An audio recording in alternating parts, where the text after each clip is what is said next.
আজকে বাপের বিহা কথা বলতেই হবে, বিহা আমি করবই। বিহা আমার দিতেই, আমি কোনো কথা শুনবো না, বিহা আমার দিতে। আব্বা, আব্বা, এই ছেলে রানা কই গেল? আব্বা আমার লাগবে। কি লাগবে? আব্বা আমার লাগবে। কি পয়সা লাগবে? না বয়সে কথা বাদ দাও, তোমার কবে বিয়া হয়েছিল সেটা বলো। तू समझा?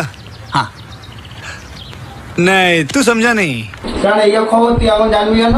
না তাই বলি। ও গল্প শুনবি? अभी मजा आएगा ना भिड़ो। আমার বিয়ে হয়েছিল আমার বয়স কোন 11 আর তোর মায়ের বয়স কোন 9, বুঝলি? তোমার 11 বছরে বিয়া হয়েছে, আমার 14 বছর হয়ে গেছে, আমার এখনো বিয়া দেওয়া না, বিয়া দিতেই হবে আব্বা, আমার বিয়া আবে দিতেই হবে। সালে। বাচ্চা হাফ প্যান্ট পরা শিখি না আমার শুয়ায় বাচ্চা ছেলে আর সব হাফ প্যান্ট পরা ভালো করে পড়তে হয়েছে, তুই এখন বিয়ে করবি? দাঁড়া তুই দাঁড়া।